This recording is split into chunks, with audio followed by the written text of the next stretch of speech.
अब आप भी क्लास 10th में आ गए हो और आपको YouTube पर बहुत सारी चीजें देखने को मिलेंगी। अभी रिसेंट में आप देखोगे तो 10th का जो 2024-25 के बच्चे थे उनके रिजल्ट अनाउंस हुए हैं और कई सारे बच्चों के बहुत अच्छे रिजल्ट आए हैं। मैथ्स की अगर स्पेशली बात करूं तो कई सारे बच्चों के 100 आउट ऑफ 100 आए हैं। लेकिन एक खास बात इसमें आपको देखने को ये मिलेगी कि जब बच्चों के 100 आउट ऑफ 100 या 99 जैसे मार्क्स आते हैं तो बच्चे स्टेटमेंट देने से पहले चीजों को सोचते नहीं। जैसे आप इस वीडियो को ध्यान से देखिए और चीजों को समझिए। जो आरटी शर्मा, आर्यस अग्रवाल जो है उनको मैंने हाथ भी नहीं लगाया पूरे साल, अगर मैं सच बात बताऊं। मतलब सिर्फ मैंने एनसीईआरटी करी है मैथ्स की और फिर भी 100 आउट ऑफ 100 आए हैं। तो मतलब ऐसे कुछ नहीं है कि आप जितना जैसे एक्स्ट्रा करोगे, बात है कि आप रिपीट कितना कर रहे हो उस चीज को। मतलब रेपिटेशन है मेनली, जैसे कंसिस्टेंसी। अब आपको ये चीज सुनाई दिया होगा कि इस बच्चे ने साफ साफ कहा है कि उसने केवल एनसीईआरटी की है, जबकि ये बात झूठ है। बच्चा प्रैक्टिस किया होगा, उसने कई बैचेस ज्वाइन किए होंगे, कहीं स्कूल में पढ़ा होगा, कहीं पे मॉड्यूल लगा रहा होगा, कहीं पे प्रैक्टिस कर रहा होगा, कुछ ना कुछ तो वो कर रहा होगा। प्रैक्टिस उसने किया होगा, खूब प्रैक्टिस किया होगा। बिना प्रैक्टिस के सिर्फ एनसीईआरटी पे डिपेंडेंट होकर आपके अच्छे स्कोर नहीं आएंगे, ये गारंटी है। किसी को बुरा लग रहा होगा, किसी को इस पर आरोप होगा या वो इसके अगेंस्ट कहना चाहता है, तो कमेंट बॉक्स आपके लिए खुला हुआ है, जाइए। मैं आपको इस वीडियो में प्रूफ दिखाने वाला हूं कि कहां से कौन सी चीजें पूछी जाती है और आपको अगर 100 आउट ऑफ 100 स्कोर करना है तो किस तरीके से काम करना होगा। सीबीएसई एनसीईआरटी से पेपर बनाती है, एनसीईआरटी के बाहर सब कुछ डिटेल्ड एनालिसिस 2023, 2024 और 2025 का घंटे 2 घंटे माथा खपा के मैं आपके लिए लेकर आया हूं। नमस्कार, जय हिंद। मेरा नाम किशन जायसवाल है और आप सभी लोगों का स्वागत है रैंकर्स 9-10 फाउंडेशन के इस प्यारे से प्लेटफॉर्म पर। यहां पर मेरी कोशिश होती है कि बच्चों को बोर्ड्स के बारे में भी अवेयर कराना, साथ ही साथ कंपटीशन के लिए भी प्रिपेयर कराना, क्योंकि इन लास्ट आपको कंपटीशन में बैठना है। अब मैंने कुछ चीजें बनाई है, ये एक बनाया है आपके लिए पीडीएफ। इस पीडीएफ में मैंने क्या डाला है मैं आपको समझा देता हूं। 2023 की डिटेल एनालिसिस कि भैया पॉलिनोमियल से एमसीक्यूज के क्वेश्चन कितने आए थे, 2 नंबर के क्वेश्चन कितने आए थे, 3 नंबर के कितने आए थे, 5 नंबर के केस बेस्ड के, हर एक चैप्टर से एमसीक्यूज कितने आए थे, 2 marks, 3 marks, 5 marks, case based, total उस चैप्टर से कितने नंबर आए थे। साथ ही साथ उसके जो क्वेश्चंस पूछे गए थे, क्या वैसे डायरेक्ट रिलेवेंट क्वेश्चन एनसीईआरटी में दिए गए थे, प्रैक्टिस करके आप उसको लगा सकते थे, या फिर नहीं दिए गए थे, ये भी मैंने साफ साफ लिखा है। ये सिर्फ 2023 का नहीं, 2024 और 2025, ठीक है। अब चलिए थोड़ा डिटेल में इसको समझते हैं। और आगे बढ़ने से पहले देखो, मैं आपको कहूंगा कि जब आप इस वीडियो को देख लेंगे तो आपको भी रियलाइज होगा कि आपको प्रैक्टिस करनी पड़ेगी। अब प्रैक्टिस करने के लिए मैं अलग अलग चीजें कहता हूं कि आप मत ढूंढो, कोई एक चीज पकड़ो, आपको जो समझ में आ रहा हो, आपको जिस पर ट्रस्ट हो रहा हो, आपको आपके भैया दीदी जो चीज कह रहे हैं, अगर आपको उस पर विश्वास है, उन पर विश्वास है, तो फॉलो करिए। जैसे मैं क्या रिकमेंड करता हूं कि मैथ में एनसीईआरटी के साथ क्वेश्चन प्रैक्टिस के लिए कोई एक बुक परचेज कर लो। जैसे मैंने अगर आपको रिकमेंड कर दी कि एमटीजी की आप 100% ले लो, मैथ की ही नहीं, साइंस की, एसएसटी की, इंग्लिश की, सबकी अवेलेबल है। इसमें आपको क्या खास मिलेगा, एनसीईआरटी क्वेश्चंस मिल जाएंगे, टॉपिक को अच्छे तरीके से इलेबोरेट किया गया है, सीबीएसई के प्रीवियस ईयर के क्वेश्चंस मिल जाएंगे, कॉम्पिटिटिव क्वेश्चन जैसे पूछे जाते हैं कॉम्पिटेंसी बेस्ड वैसे क्वेश्चन मिल जाएंगे। तो सारी चीजें आपको एक जगह पर मिल जाएगी, मॉक ड्रिल्स वगैरह सब कुछ मिल जाएंगे, तो आप परचेज कर सकते हो। अब वही बात है, एनालिसिस जब दिखाऊंगा, समझाऊंगा, तुम्हें समझ में आएगा कि हाँ भैया एनसीईआरटी के साथ साथ कुछ प्रैक्टिस करना पड़ेगा, तो कोई एक बुक परचेज कर सकते हो। तो मेरी रिकमेंडेशन है कि आप एमटीजी के 100% आइए, ले लो, डिस्क्रिप्शन बॉक्स में इसकी लिंक है, ठीक है। अब आते हैं वीडियो पर वापस। अगर मैं 2023 की बात करूं, 2025 तक भी चलेंगे, थोड़ा ध्यान से समझना इस चीज को। लाइटिंग आई थिंक चलो दिख रही होगी, अदरवाइज इस पीडीएफ को मैं टेलीग्राम पे डाल दूंगा।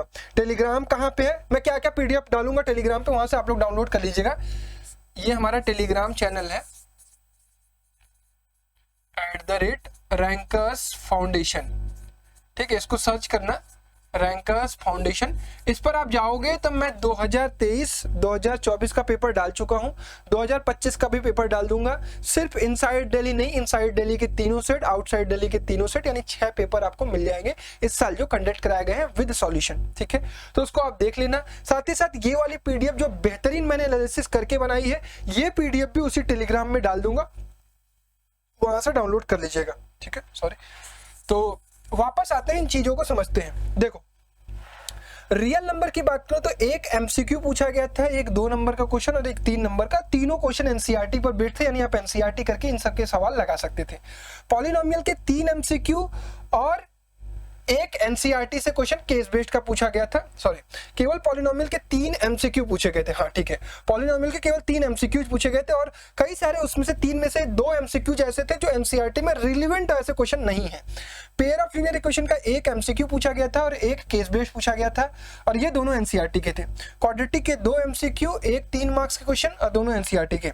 एपी के एक एनसीईआरटी से और एक 5 मार्क्स का क्वेश्चन जिसका रिलेवेंट एनसीईआरटी में नहीं है। कोऑर्डिनेट ज्योमेट्री के 2 एमसीक्यू, दोनों के दोनों एमसीक्यू एनसीईआरटी में नहीं थे, आउट ऑफ सिलेबस था। 2 नंबर का एक क्वेश्चन जिसका रिलेवेंट एनसीईआरटी में नहीं था, एक 3 नंबर का क्वेश्चन जो एनसीईआरटी से था। ट्रायंगल के 2 क्वेश्चन एमसीक्यूज के एनसीईआरटी के, एक क्वेश्चन 2 मार्क्स का एनसीईआरटी से और एक क्वेश्चन 3 मार्क्स का एनसीईआरटी से, कुल मिलाकर 7 मार्क्स के। सर्कल का एक क्वेश्चन एनसीईआरटी से, एक क्वेश्चन 2 मार्क्स का एनसीईआरटी से और एक क्वेश्चन 5 मार्क्स का एनसीईआरटी से आया था। ट्रिगो का 3 एमसीक्यूज एनसीईआरटी से और एक 3 मार्क्स का क्वेश्चन एनसीईआरटी से। एपी का एक 2 मार्क्स का क्वेश्चन एनसीईआरटी से आया था और एक केस बेस्ड क्वेश्चन एनसीईआरटी पर बेस्ड था।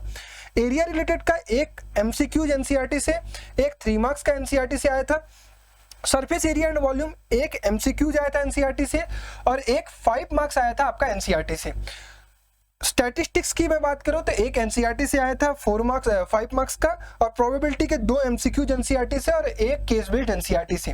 अब जहां पर मैं कह रहा हूं कि ये नॉट इन एनसीईआरटी, ऐसा नहीं है कि आप एनसीईआरटी करेंगे तो इसके सवाल नहीं लगा पाएंगे, लेकिन आपको कई सारे सवालों की प्रैक्टिस करने आनी चाहिए। सिर्फ एनसीईआरटी कर रहे हो तो सवाल आपने प्रैक्टिस नहीं की है, सेम सवाल कर रहे हो, कॉन्सेप्ट बिल्डअप नहीं हो रहा है, तो जब थोड़े से रिलेवेंट ना होकर सवाल आते हैं तो वहां पर आपको डिफिकल्टी आती है। इसीलिए कहा जाता है कि आपको प्रैक्टिस बहुत ज्यादा करनी होगी ना। सवाल एनसीईआरटी के सिलेबस से आएगा, रिलेवेंट आएगा, कई सारे बच्चे कर भी लेंगे एनसीईआरटी के बेसिस पर, लेकिन ये कहना कि सिर्फ एनसीईआरटी करके तो मेरे हिसाब से थोड़ी गलत हो जाती है बातें।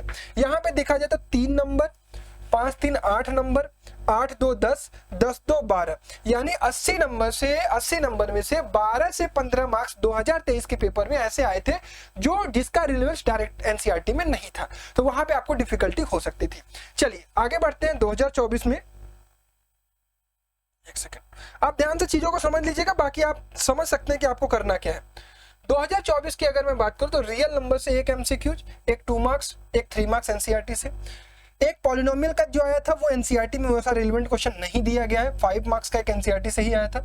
लीनियर इक्वेशन के सारे क्वेश्चन एनसीईआरटी से थे, क्वाड्रेटिक के सारे क्वेश्चन एनसीईआरटी से थे, एपी के सारे क्वेश्चन एनसीईआरटी से थे, 2 एमसीक्यू के एनसीईआरटी से थे और एक 3 मार्क्स का एनसीईआरटी में नहीं है वैसा क्वेश्चन। कोऑर्डिनेट के 2 क्वेश्चन एनसीईआरटी से है और 2 मार्क्स के एनसीईआरटी से, एक एनसीईआरटी से और एक एनसीईआरटी में रिलेवेंट ऐसा नहीं है। ट्रायंगल का 3 एमसीक्यूज और एक जो है 5 मार्क्स का क्वेश्चन एनसीईआरटी से था। सर्कल के 2 क्वेश्चन एमसीक्यूज के एनसीईआरटी से थे, एक 2 मार्क्स का क्वेश्चन एनसीईआरटी से नहीं था, एक 3 मार्क्स का क्वेश्चन एनसीईआरटी से था और एप्लीकेशन ऑफ ट्रिग्नोमेट्री का एक सवाल 5 मार्क्स का जो एनसीईआरटी से रिलेवेंट नहीं था। Area related to the circle का एक क्वेश्चन एनसीईआरटी से नहीं था, सॉरी एनसीईआरटी से था, really sorry. Surface area and volume के सारे क्वेश्चन एनसीईआरटी से थे, स्टैटिस्टिक्स के सारे क्वेश्चन एनसीईआरटी से थे और प्रोबेबिलिटी के सारे क्वेश्चन एनसीईआरटी से। यहाँ पर देखा जाए जो रिलेवेंट नहीं था वो था यहाँ पे 2 मार्क्स का एक क्वेश्चन, 3 मार्क्स का एक 2 3 5, 5 1 6 और 6 6 7 और ये 4 मार्क्स का केस बेस्ड 7 4 11 12 नंबर के क्वेश्चन ऐसे आते हैं जिसका डायरेक्ट कनेक्शन आपको एनसीईआरटी से में नहीं दिखता है। अब आते हैं उस चीज पर जो 2025 का अभी लेटेस्ट पेपर हुआ, उसमें क्या हुआ था। रियल नंबर के 3 एमसीक्यूज एनसीईआरटी से, एक 3 मार्क्स का क्वेश्चन एनसीईआरटी से। पॉलिनोमियल एक एमसीक्यू जो जिसका रिलेवेंट एनसीईआरटी में नहीं है और 3 मार्क्स का क्वेश्चन एक जिससे रिलेवेंट क्वेश्चन एनसीईआरटी में नहीं है। पेयर ऑफ रियल इक्वेशन के सारे क्वेश्चन एनसीईआरटी में। क्वाड्रेटिक का एक क्वेश्चन एनसीईआरटी से और एक 5 मार्क्स का क्वेश्चन जिसका रिलेवेंट एनसीईआरटी में नहीं है। एपी के एक केस बेस्ड क्वेश्चन एनसीईआरटी में, कोऑर्डिनेट के सारे क्वेश्चन एनसीईआरटी में, ट्रायंगल के सारे एनसीईआरटी से, सर्कल के सारे एनसीईआरटी से। ट्रिगो के 2 मार्क्स का एक क्वेश्चन एनसीईआरटी में रिलेवेंट नहीं है, 3 मार्क्स का क्वेश्चन एनसीईआरटी में रिलेवेंट नहीं है। उसके बाद सारे क्वेश्चन एनसीईआरटी से पूछे गए थे। यहां देखा जाए तो 3 2 5 5 5 10 और 10 1 11 12 नंबर आप देख रहे हो कि अप्रोक्सीमेटली हमने एनालिसिस करके ये पता लगाया कि 12 क्वेश्चन जो है वो हर साल एनसीईआरटी से रिलेवेंट नहीं पूछे जा रहे हैं।